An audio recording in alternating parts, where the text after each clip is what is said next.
हमके एगो ऐसा सच बतावा जे यहाँ पर केहू ना जानेला। का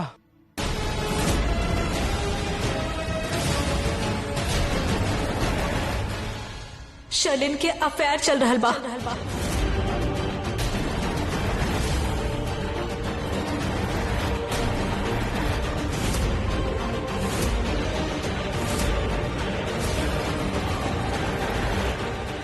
बेटा तू केकरो से बात करत रहलू?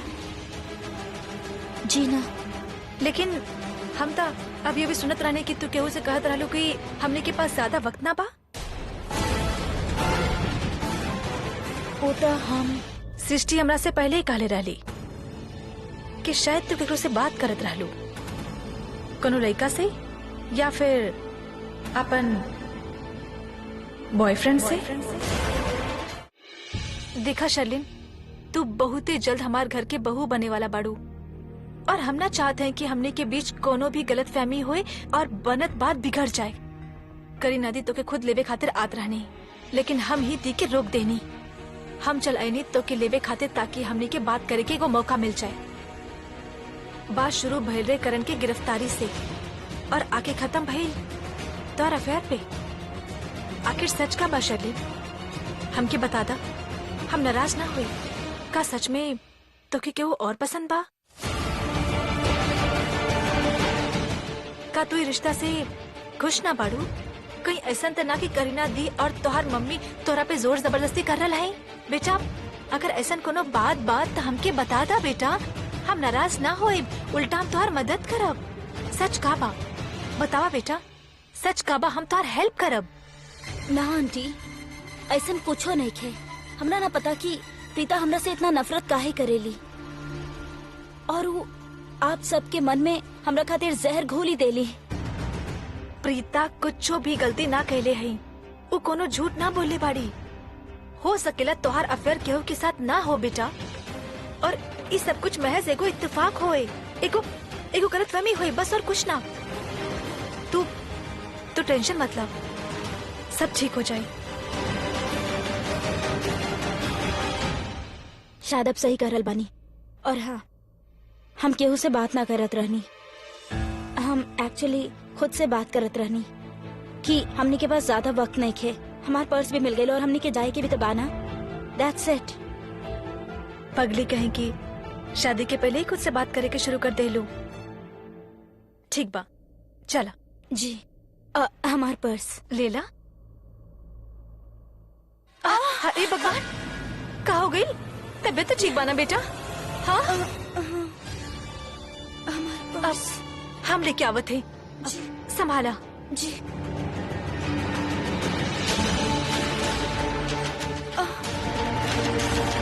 चला, तबीयत ठीक तो पाना? चला।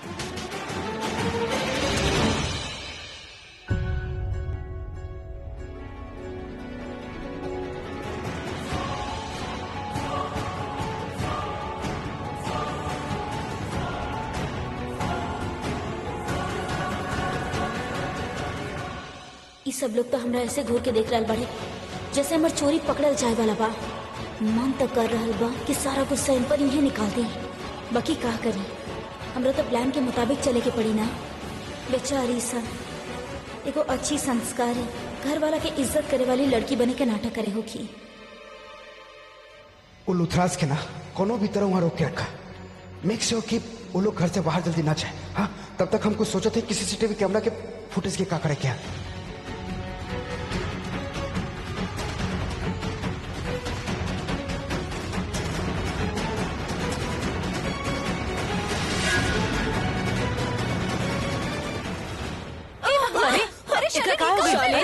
शर्लिन,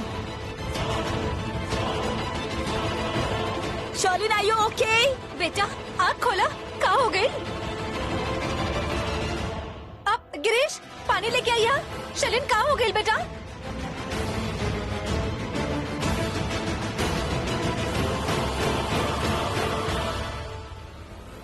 शर्लिन,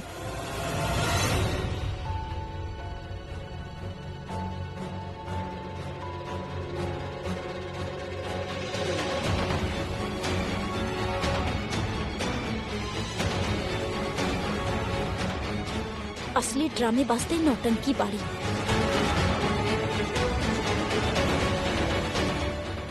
आराम से आराम से। शालिन, तू ठीक तो बाड़ू ना?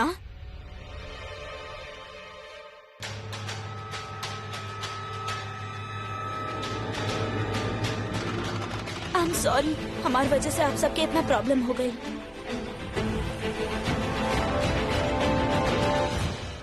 प्रीता तो हमरा से पहले से ही नफरत करत रहली, लेकिन आज ये हमरा ऊपर इल्जाम लगेली, ओकर वजह से हमरा के और आप सबके कितना स्ट्रेस हो रहा बा। I am really sorry. Shalin, तू स्ट्रेस मत ला। एजा केहू के कोनो स्ट्रेस ना हुई। अगर केहू के कोनो बात पे शक बा तो सच्चाई जान के वो बात के क्लियर कर जा सकता।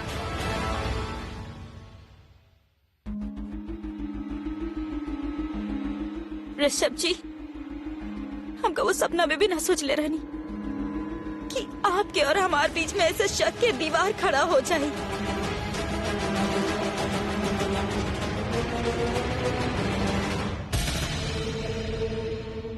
एक घर में जौन कुछ भी हो रहा बाना, ओकर वजह तू ही बाड़ू। आज तो हर वजह से करण जेल में बा। ऋषभ और शर्लिन के बीच में इतना दरार पड़ल बा, ओकर वजह भी तू ही बाड़ू। वाह, का कमाल के चाल चलले बाड़ू तू। कितना स्मार्ट मूव खेलले बाड़ू। शक के बीज बोके दोसर के हंसता खेलता दुनिया के उजाड़े चाहेलू तू। देखा, अब ऋषभ भी यही कह रहा बा कि जब तक वो सीसीटीवी फुटेज ना देख ले वेला उस शर्लिन पे विश्वास ना करी। मम्मा, ये भी तो हो सकेला ना कि सीसीटीवी फुटेज देख के जो प्रीता कह रहल बाली वो सच होके। प्रीता कबो भी भैया और शर्लिन के रिश्ता खराब ना करी। वो कुछ देख ले बाड़ी तभी ओकरा डाउट होइल बा ना। ठीक बा ना मम्मा, हमने जाके देख लेता नहीं, फुटेज देख के पता चल जाये के सही बोल रहा बा और के गलत। हाँ हाँ, तू तो ये काबू ना काहे कि तोरा हमेशा से प्रीता पसंद रही, हम ना। Enough Sherlin, enough enough. You can't insult my family like this. अगर तारा क्लब चले में कोनो प्रॉब्लम बा तो हमरा क्या अभी बता दा। हमनी के बीच के रिश्ता हम अभी तोड़े खातिर तैयार बनी।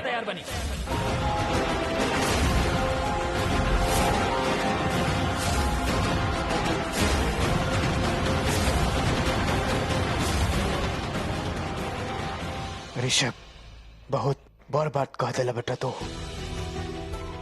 का है, प्रीता के खातिर तुम्हारा विश्वास है या कुछ और बात है?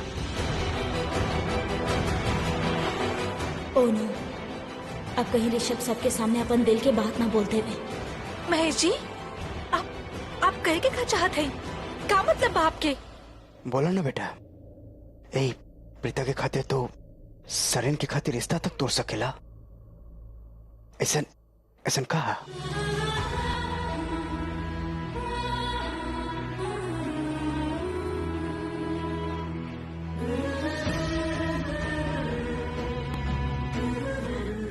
डैड एकदम सही कहा था। नहीं, हमारी फीलिंग आपके खातिर विश्वास से कहीं बढ़ के बा। वो हर रेस्पेक्ट के फीलिंग। आपके सच्चाई की बहुत रेस्पेक्ट करे नहीं प्रीता जी। डैड, हम ही माने खातिर तैयार नहीं की कि प्रीता गलत पिया। सरला जी एकदम सही कह ले रहनी कि अगर प्रीता कह दिया कि वो देख ले बिया शर्लिन के तो एकदम देख ले बिया, एकदम देख ले बिया। That's it.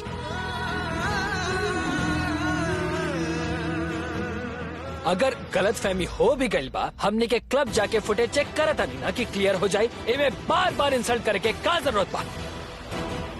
दोस्त भी हमारा सामने केहू होकर इंसल्ट करिए हम बर्दाश्त ना करें। शर्लिन तारा के साफ साफ बता देता नहीं, तू हमार बीवी जब बनबू तब बनबू। प्रीता हमार दोस्त है और रही। हम बाहर वेट करता नहीं।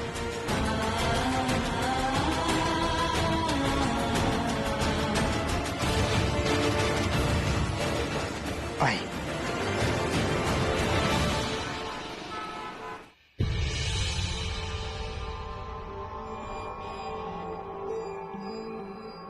कहाँ लगेले हो सीसीटीवी? पहले ही तब पता करी कि यहाँ कैमरास लगल भी हा कि ना। एक काम करते, ये वेटर से पूछ लेते हैं। ना ना ना, हमके केहू के नजर में ना आवे क्या, जे भी करे क्या बहुत संभाल के करे क्या। सुना, ये कॉन्फ्रेंस हॉल कौन तरफ है? सर आगे से राइट लेफ्ट साइड में सबसे पहला रूम। अरे यार, ये बंदा तो भूल जा रहा है और हमरा पास ज्यादा वक्त भी ना है। हमके वेटर से अभी ये वक्त बात करे क्यों ही। एक्सक्यूज मी, ये क्लब के सीसीटीवी रूम कहाँ है? वहीं पर जहाँ पर मॉनिटर्स लागल है। सर आप कौन? हम पुलिस डिपार्टमेंट से। तो हर क्लब में जो कांड भैल ना, वो करण लूथरा ड्रग रैकेट के सब वो हम ही हैंडल कर रहा है। ओके सर, आपके उत्तर पर ही सर। Thank you.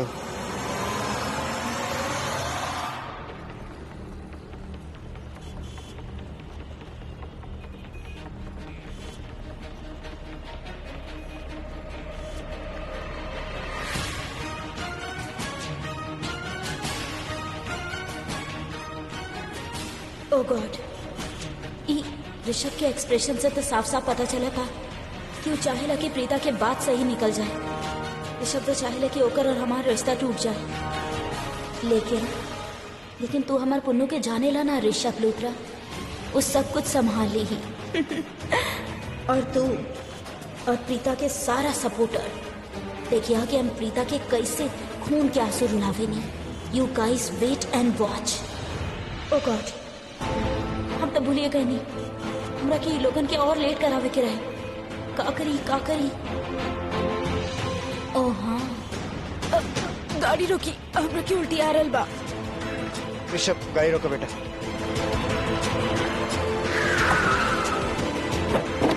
अब हम जाते हैं। 1 मिनट दी, हम जाके देखा तारी।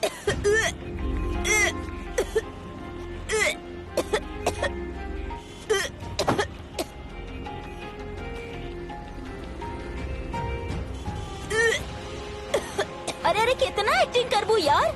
और इका कुछ उलट तो देलू ना, सिर्फ तब से ब्या ब्या ब्या के आवाज निकाल रहा बाड़ू। कबाल बा। औकात में रहा सृष्टि। हमारे खिलाफ अब तक कुछ साबित ना भइल बा। तेरा कोनो हक नहीं किया हमरा से ऐसे बात करे के। सिर्फ 10-15 मिनट के बाद बा, ओकर बाद हमरा वो हक में मिल जाई। लेकिन तब तक खातिर हम सोचने की हम तरह के अपन सैंपल दिखा दी तनी सा। कहे कि ओकर बाद जे हम द्वारा हाल करे वाला बानी ना, तू सोच भी ना सकेलू। चली। ओ हेलो, ये वॉमिटिंग की आवाज निकाल के हुआ कर करके तो और गला सूख गई होगी। इले पानी, ठंडक मिली।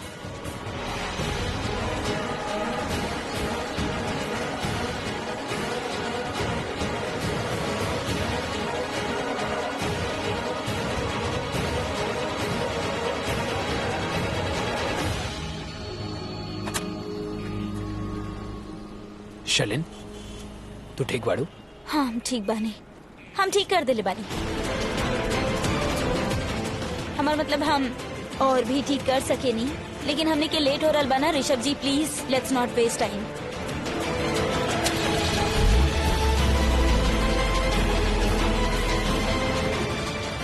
शलिन, इला लेमन टॉफी। दोबारा वोमिट आ गया था, टाइम वेस्ट हो जाए ना, रख ला।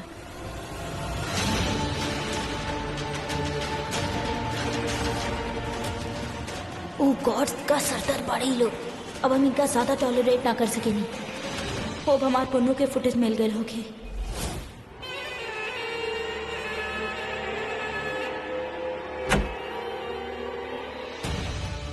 बताई, यहाँ के इंचार्ज क्या है? हम सर तोहार क्लब में जो कांड होइला, हमार मतलब आज रेट पर आला, ओकर सारा फुटेज हमके चेक करे क्या। कोनो कॉलेज के रियूनियन पार्टी रहे, वो पार्टी के सारा फुटेज हम चेक करब और चेक करे के बाद वो सारा फुटेज तू हमरा के देबो। Get that? Hurry up fast. Sorry sir, हम ऐसा ना कर सकेला। व्हाट डू यू मीन तू ऐसा ना कर सकेला? हम जानो तोरा हम क्या है, पुलिस वाला है। पहले जो कहा थे वे करा फास्ट। ठीक है सर, ऐसा ना होता आप अपन आईडी कार्ड दिखाई। What do you mean ID card दिखाई? जब जियत जागत पुलिस वाला तोरा सामने खड़ा था, आईडी कार्ड के का करब तू? सुनो, और हमके कोनो मामूली पुलिस वाला मत समझिया। सीबीआई ऑफिसर है हम, वो बहुत बड़ी पोस्ट पर जो चीज के फुटेज मांग रहे हैं ना, कोनो मामूली केस नहीं क्या, ड्रग्स के मामला एक आते हम जो कह रहे वैसे कर कॉपरेट ना तो जेल के अंदर डाल दे हम तो के। हाँ तो सर आप अपन कार्ड दिखाई, आपके पूरा सपोर्ट मिल जाए। बस आपके कहने से थोड़ी ना माना। अब ऐसे तक भी अपना आपके पुलिस वाला बताई, आप सही कागजात दिखाई, हम आपके छानबीन में पूरा मदद करब। ये बंदा बहुत अड़ियल हा, ये हमके फुटेज ना दिखाई, एक कमीना सीधा तरीका से माने वाला ना हा। Listen, this is my last warning to. हम जैसे कर ले वैसे करा। फुटेज अभी कभी हम कितना फास्ट। ये आदमी तो पुलिस वाला तो ना हो सकेला, वरना ये आईडी दिखावे में 2 सेकंड लागेला। सर आप ये रूम के बाहर चल जाए।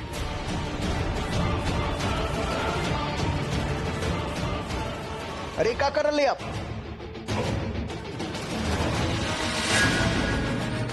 देखिए रुक जाइए आपका अंदर कदम तो रखे। देखिए रुकी छोड़ो सिक्योरिटी अंदर कदम छोड़ो।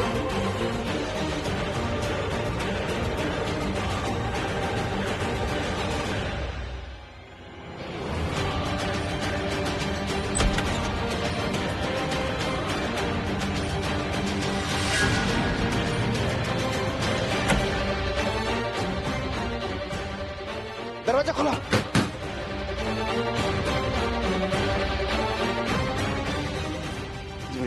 मिल जाओ सिक्योरिटी। कहा भाई देखा के अंदर घुस गई। जल्दी अब क्या घुस गई? तोड़ा एक रखे देखा के बा।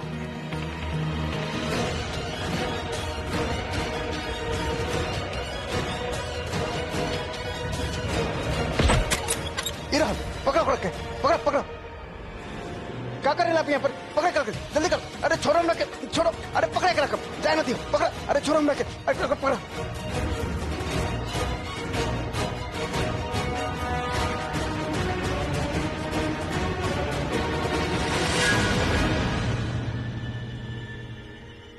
सुना तुम्हारा नसीब बहुत अच्छा कि अंदर पार्टी चल रहा। पुलिस के बुलावे के चक्कर में हम टाइम वेस्ट ना करे के चाहिए, ना तो हम अभी के भी अंदर करवा दे। और खबरदार जी यहाँ देख लो दोबारा तब एक अंदर घुसे मत।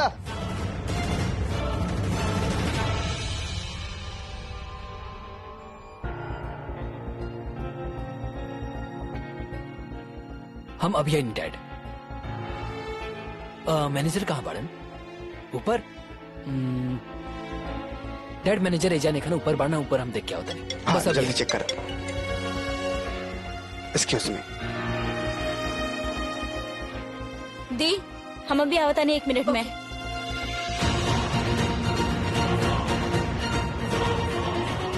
बहुत पछताई हूँ प्रीता, हम निर्दोष बानी। तू काहे झूठ बोले ताड़ू? केकरा सामने एक्टिंग कर रहल बाड़ू? सब लोग तो चल के ले और हम तो के तोहार ये घटिया एक्टिंग खातिर कोनो अवार्ड न दे वाला है, काहे कि हम तोहार सच्चाई जानत बानी। तो के तोहार बॉयफ्रेंड के हक करत देख ले बानी हम। तू करवा चौथ के व्रत भी रख ले रहलू ना ओकरा खातिर। इनफैक्ट ओकरा हाथ से तू तोड़ ले भी रहलू ना। अरे तू खुद इतना घटिया बाड़ू और सबके सामने हमके बुरा बनावे की कोशिश कर रहल बाड़ू। अगर तुके केहू और से प्यार बा तो ऋषभ जी की जिंदगी काहे बर्बाद कर रहल बाड़ू? बतावा।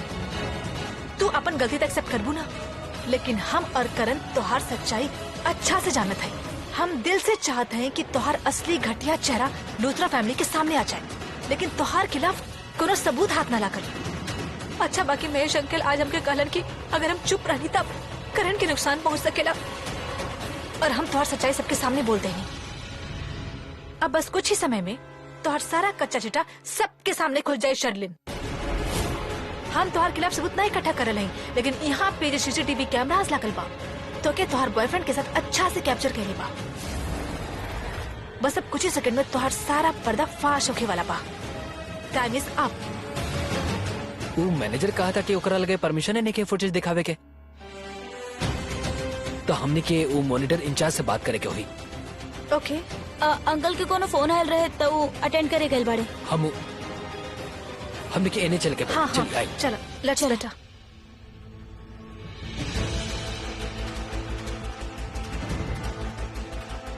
ओ गॉड, ये पृथ्वी के नंबर बीसी का है आवता। पता ना सीसीटीवी के फुटेज मिटा पाइल की ना। शलिन यहाँ का कर रहल बड़ू खड़ा खड़ा? चलो सब तो हार ही इंतजार कर रहल बड़े।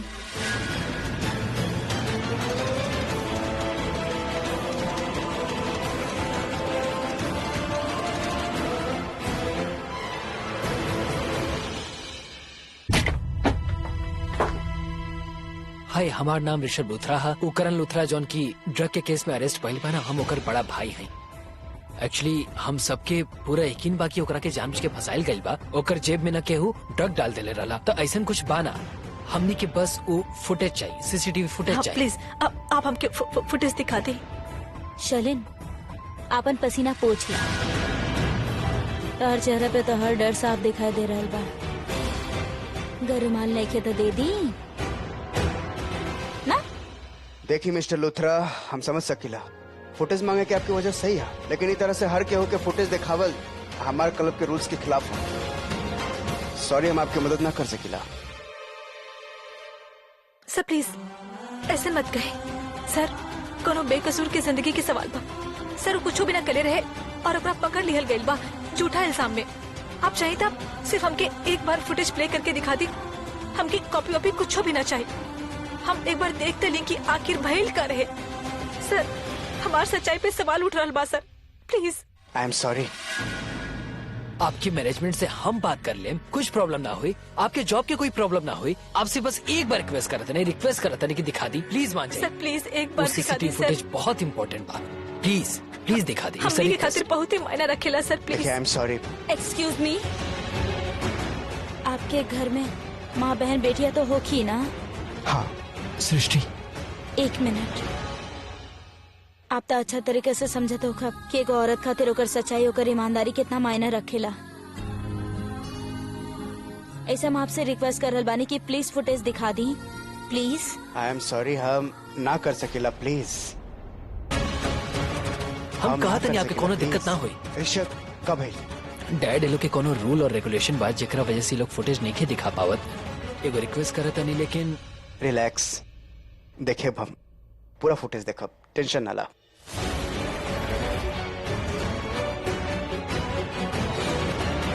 सुनो सुभाष, सुना, ये जो देखा चाहता है उनकी देखा था। ये हमारे मालिक के बहुत अच्छा दोस्त बड़े, मिस्टर महेश लूथरा। इनकी जो भी मदद चाहिए इधर। ओके, थैंक यू सर। हम दिल से चाहते हैं कि इनका फुटेज दिखा दे। आज के फुटेज देखे जी क्या हाँ, ना? हाँ जी। आए, थैंक्स मैम। जरूर।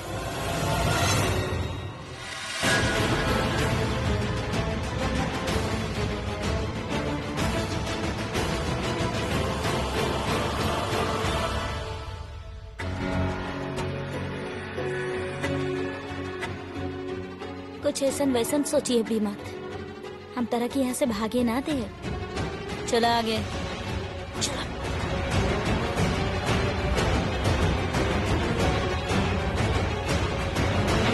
ओह गॉड, अब तो हम फिनिश हो गए नहीं। सब पता चल जाए, चाहे वो करण हो या प्रीता हो या फिर सरलिन, सबकी सच्चाई सामने आ जाए। अभी सर आप एक सेकंड प्लीज एंट्रेंस वाला फुटेज खोली ना, पता चल जाए कि के पार्टी में आयल रहे। काहे कि उ वक्त लोग मास्क न लगले रहे।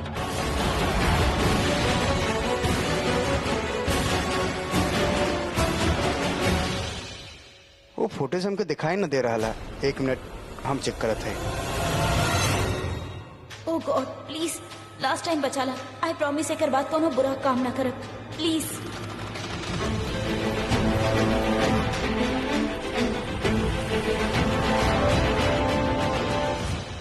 सॉरी सर, यहाँ पर तब पार्टी के कोनो फुटेज है ही ना। हाँ याद आयल। I am sorry. ओ रीयूनियन पार्टी की कैमरा में कैप्चर न भइल हुई।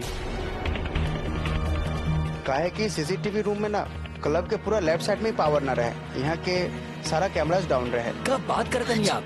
सर एक बार आप कोशिश करिए, हो आप अब देखिए एक बार।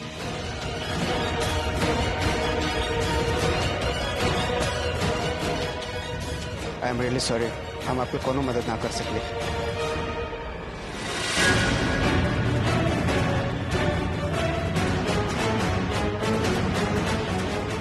डोंट बी सॉरी मैनेजर साहब, आप जितना मदद करे के चाहते लिख कर दिली। Thank you. ऋषभ, हमके चले के चाहिए, यहाँ कुछ ना। करीना 10 फोन कर चुकल है, लेट्स गो। चलिए प्रीता जी।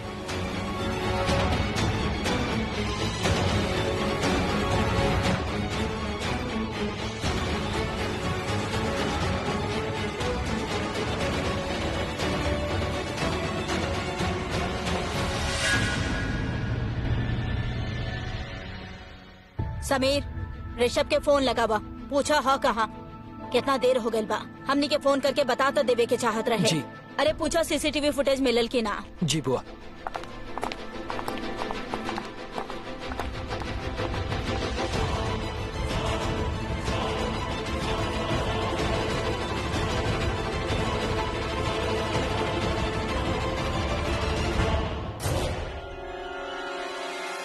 ओ गॉड, शर्लिन ने लोगन के साथ काहे नहीं की? कहीं सच में तो शर्लिन गलत।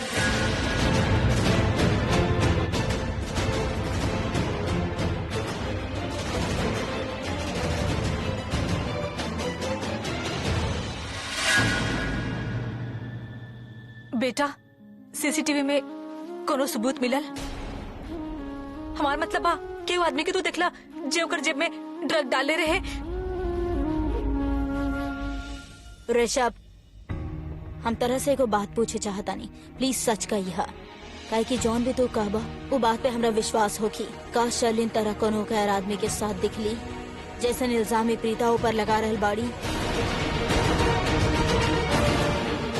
लेकिन हमने के फुटेज मिली। ए लड़के चुप, हम तरह से बात ना करतानी। बोलो ऋषभ, ऐसा कुछ मिलल तरह के?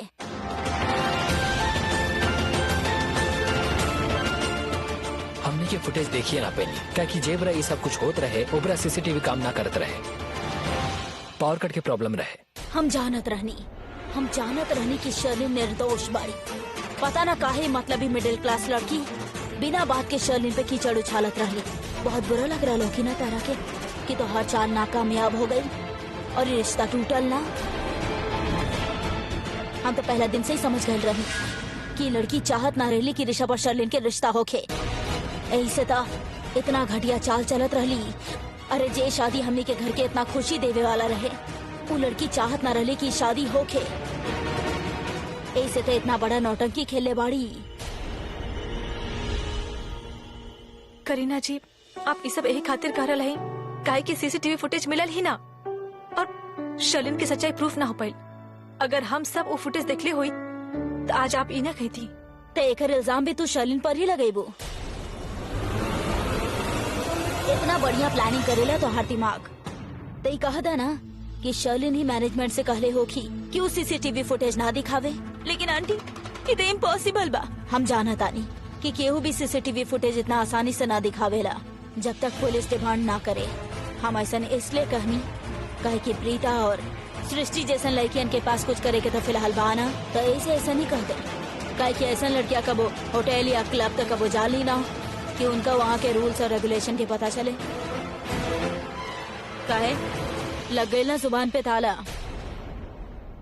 जहाँ से शुरू कर ली वहीं पर आके खड़ा हो गए। ऐसा कुछ ना, वो क्लब के मालिक हमारा दोस्त था। सीसीटीवी फुटेज हमके देखे के मिलल रहे। अनफॉर्चुनेटली कैमराज वर्क न करत रहे। एग्जैक्टली। जब हमनी के पास सीसीटीवी फुटेज नहीं खे तो हमनी वही मानब ना जे हमनी के आँख देखलस और वही के बिना पर फैसला करब। और हमार फैसला ई बाकी आज करण जौन भी हालत में बा ओकर जिम्मेदारी लई की बाड़ी। ना ही करण के क्लब बुलेती और ना करण जात और ना ही इतना बड़ा मुसीबत में फंसत। पता ना हमार बच्चा की बात समझ में काहे ना आवेला कि दोस्ती हमेशा बराबर वाला से करे के चाहिए।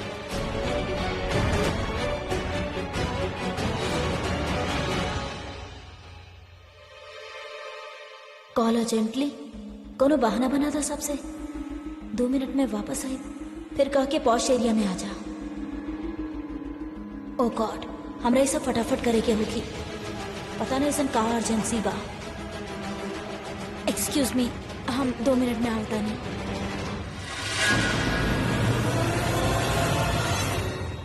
ओ गॉड, ही पृथ्वी भी ना कोनो दिन हमरा खातिर बहुत बड़ा मुसीबत क्रिएट कर दी।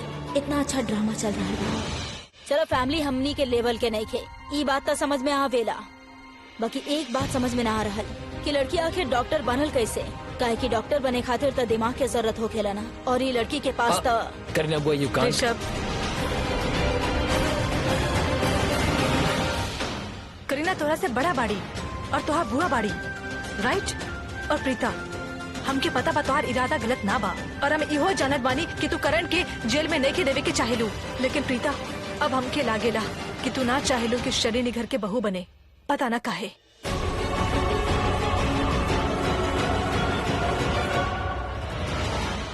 हाँ दादी, हम नेखे चाहिए कि शर्लिन के शादी ऋषभ जी से हो जाए, काहे कि वो लड़की इनकर लायक ही ना बढ़ी।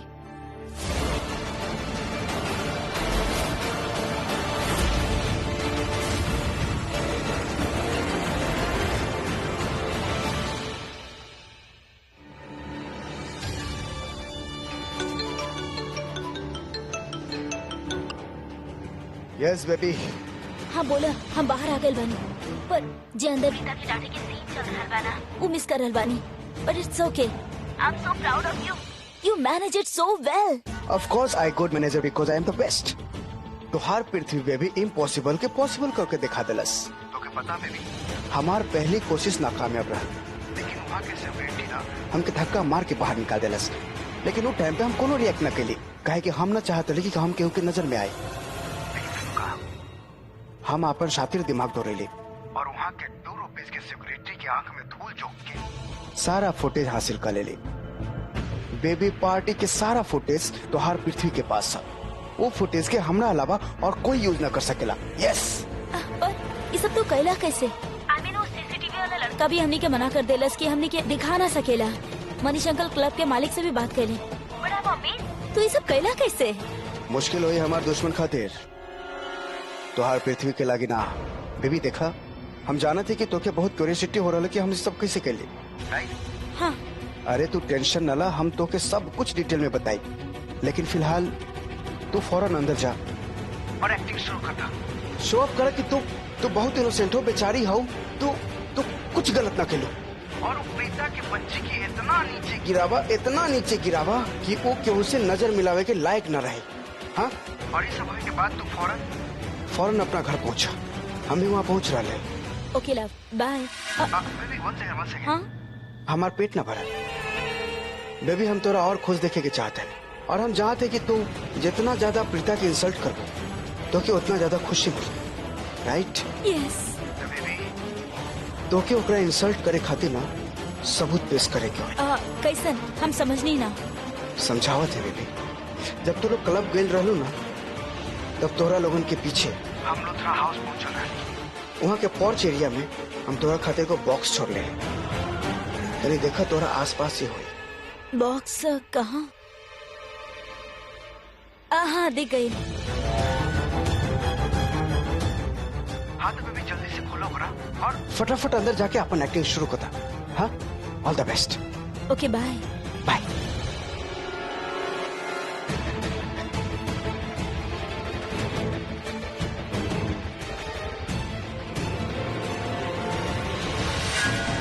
अब आई मजा।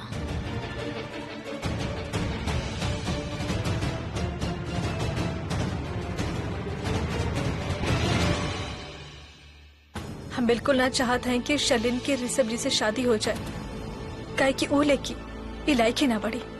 सुन लेनी आप लोग, जौन दिन से ये लड़की से हम पहली बार मिलने रहनी, हम एक चाल के अच्छा तरह समझ गए रहनी। ऐसे तो हम एक से इतना नफरत करेंगे। अरे ये लड़की चाहती ना रहली कि ऋषभ और शर्लिन के रिश्ता होके। ये आप का कर रहे हैं? हम तो इस शादी से बहुत ही खुश रहनी। इनफैक्ट हमें ऋषभ जी के मनेले रहनी कि वो शादी खातिर हाँ कह दे। वो तो जब इनकर एंगेजमेंट हो गई शर्लिन के साथ, तब हमके जाके शर्लिन की असलियत पता चली।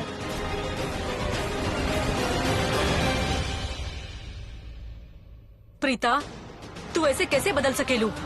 हमके तोरा से उम्मीद ना रहे। अरे तू ही तो आके इतना खुशी खुशी हमके बतेले रहलू कि तू खुश बाड़ू वो दोनों के रिश्ता से। बतेले रहलू ना? हाँ दादी, काहे कि हम बहुत ही खुश रहनी, काहे कि ऋषभ जी के और शर्लिन के एंगेजमेंट से पहले हमके शर्लिन के बारे में कुछ पता ही ना रहे। लेकिन अब हम जानते हैं, और शर्लिन ऋषभ जी खातिर बिल्कुल अच्छा लेके ना बढ़ी। खबरदार, खबरदार जे शर्लिन के खिलाफ एक शब्द भी कहलू था। हमार दिया आप लोगन के भलाई ही चाहेली, इतना होके पर भी दिया अपन बात से बदली ना। हाँ, अगर आज फुटेज मिल जात तो हमने के पास एडिशनल प्रूफ रहा। हमार दी बस ये चाहत रही कि शर्लिन के असली चेहरा आप लोग के सामने आ जाए, और हमार दी के अब भी यही मानना बा कि शर्लिन ऋषभ जी खातिर सही नहीं की। बस कर सृष्टि, बात प्रीता के शक के ना बा, ना ही शर्लिन के सच्चाई के बा। ये सब चीज मायना रखेला, लेकिन सबसे इम्पोर्टेंट चीज और सबसे बड़ सच्चाई ये बा कि करण आज तो आज प्रीता की वजह से जेल में बाड़ी।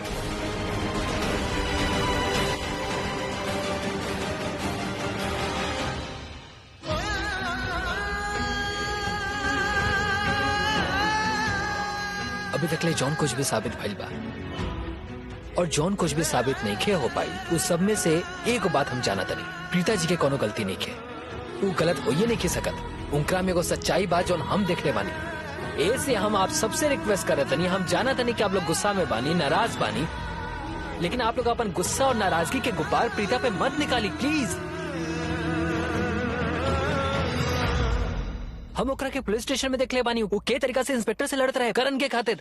वो इंस्पेक्टर के ओकर ड्यूटी याद दिलावत रहली, ई जलना के बाद भी कि ओकरा वजह से वो खुद गिरफ्तार हो सकत रही, लेकिन वो फिर भी खड़ा रहली। दादी हम नहीं जानत कि सही का बा गलत का बा, लेकिन हम एगो बात जरूर जानत हनी कि हमरा प्रीता पे पूरा भरोसा बा। एग्जैक्टली ये बात के डर है हम रखे। कितना आसान हो खेलना कोनो लड़की के कैरेक्टर पे दाग लगावे, जे मन कहलू इल्जाम लगा दे, हाँ सबके मन में शक के बीज डाल दे और हो गई काम। फिर गलत फहमी के जहर अपन काम कर ही देवेला, और ये काम कैली आपके दोस्त प्रीता। बहुत विश्वास बना ऊपर, मुझे कहली वो आपके खातिर सत्य वचन हो खेला। कबो हमारी भी बात सुन के हमारा विश्वास कैले होता। और राखी आंटी, हम आपके थैंक यू बोले चाहते हैं। आप हमारे इतना विश्वास करनी, इतना प्यार देनी, थैंक यू। और दादी आप और करीना आंटी हमेशा हमरा के अपना मानी, हमेशा हमरा पे भरोसा करनी, थैंक यू। कृतिका और समीर, तू दोनों के हाथ में हम हमेशा अपना खातिर शक ही देख ली, पर इट्स ओके, तो हर गलती नहीं की। ये सब भइलवा प्रीता की वजह से। और ये लीजिए सब्जी, हमारे निर्दोष होके के सबूत। चाहती तो पहले ही दिखा देती, लेकिन हम सोचनी ना, इतना अच्छा लोग पड़े कैसे कि वो भरोसा करी है। आपके भरोसा के वैल्यू हम कम ना करना चाहता नहीं एकरा के दिखा के। और तब तक मैं सृष्टि कह देली कि चला सीसीटीवी फुटेज देखे नहीं। हम कहनी कि ठीक बा, फुटेज देखला के बाद हमारा नाम क्लियर हो जाये।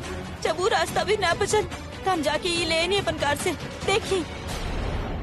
कहा है मैं हमारी शादी के लहंगा की बिल, और प्लीज टाइम और डेट चेक कर लिया।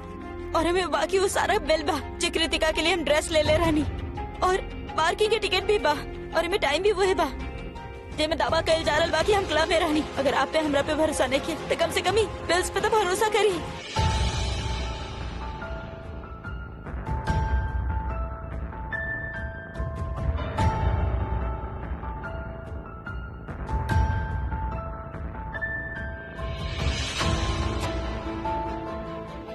इधर वो है टाइमिंग है।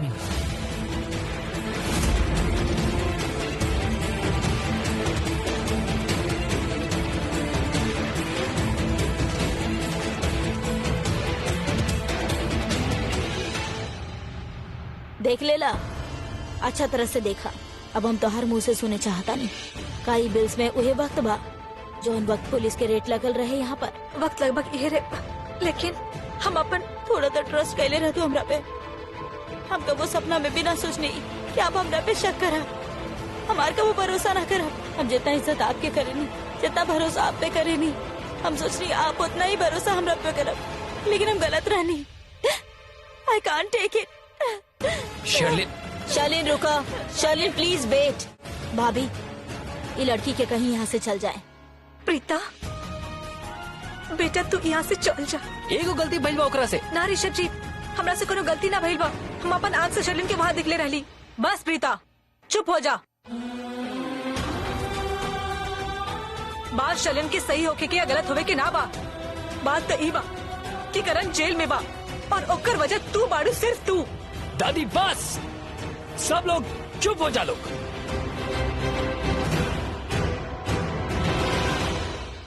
का तरीका बात करे के? ऋषभ, तू प्रीता के साथ दे रहल बड़ा, जाने ला ओकर मतलब का बा? ओकर मतलब ई बा कि तू अपन भाई के दुश्मन के साथ दे रहल बड़ा। आज करण जौन भी हाल में बाना, ओकर जिम्मेदारी लड़की बाड़ी। ना ही करण के क्लब में बुलाई थी, और ना करण इतना बड़ा मुसीबत में फंसा। चलती बहुत सुन लेनी हमने, लेट्स गो। प्रीता, अरे ओ मैडम रुका, पहले रजिस्टर साइन कर ला। काहे? हमार साइन काहे चाहिए? आपके का लगता हम यहाँ चोरी करे आल बानी? और का चोरी करब आपका ध्यान से? कैदी के चोरी करब की सलाख उखाड़ के भंगार में बेचे के बा हमरा के। हाँ अरे ओ मैडम, यहाँ के नियम बा, जब वो भी कोनो कैदी से मिले के आवेला तो साइन करे के पड़ेला। अच्छा, जहाँ जरूरत होकेला वहाँ तो तेल लेवे जाला ना सारा रूल्स एंड रेगुलेशन।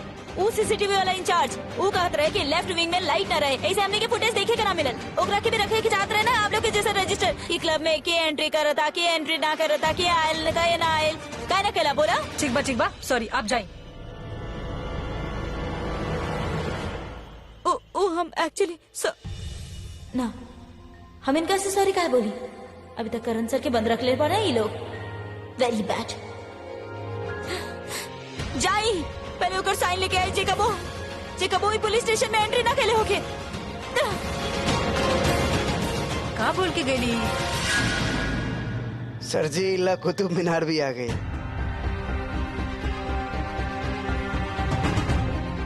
काबिल शिशी कमाल बा करण सर, आप यहाँ आराम से बैठ के चिल मारल बानी। होटल तो जेल में गप लड़ावता नहीं लोग के साथ। लोग नहीं खे, फैंस बड़े हमारे तोरा तरह। आप कैसे बानी ना सर, हम आपके सामने खड़ा पानी और अपन फैंस के बारे में बात करे दानी। हमारे दी के बारे में एको बाना पूछनी आप। लेकिन अभी तू अभी आई बाड़ू, कैसे पूछती तोरा बारे में? ऐसे बतावे हलवानी कि आपकी जो फैमिली बना बहुत बहुत ज्यादा बुरा बाड़े। सृष्टि 1 सेकंड, हमारे फैमिली के बारे में कुछ मत बोलिए, ओके? सब बहुत अच्छा बाड़े, ओके? अच्छा, अगर आपके घर वाला इतना ही अच्छा बाड़े तो वो हमारे दी के साथ दिल दुखावे वाला बात काहे कहले? अच्छा लोग ऐसे करेले? अरे हमारे दी के सच्चाई, उनका ईमानदारी, उनका नियत पे ऐसे कीचड़ उछलने वाले आपके घर के लोग कि हम कहा बताइए आपके। एक मिनट, एग्जैक्टली भइल का बा बताओ हमके। आपके बुआ जी करीना मैम, आपके पता बा उदी पर इल्जाम लगेले बाड़ी कि आज जे आप जेल में बाड़ी ना तो वो हमारी दी की वजह से। और कितना कुछ सुनेला वो उनका। लेकिन यहाँ पीटा की जरूरत कर रहे बुआ के सामने जाके। हाँ तो कौन सा अपन मर्जी से गल रही? आपके डैड लेके गल रहे हमने सबके ये जाने के रहे कि आपके पॉकेट में ड्रग्स के पैकेट के डालने बा। सीसीटीवी फुटेज भी चेक कर ले ली, लेकिन हमारी दी खातिर तो डबल मुसीबत हो गई ना। 2 सवाल खड़ा हो गए रहे। एक, कि आपके जेब में वो ड्रग्स के डालस, और 2 सर शर्लिन उ पार्टी में केकरा साथ आयल रहली। व्हाट?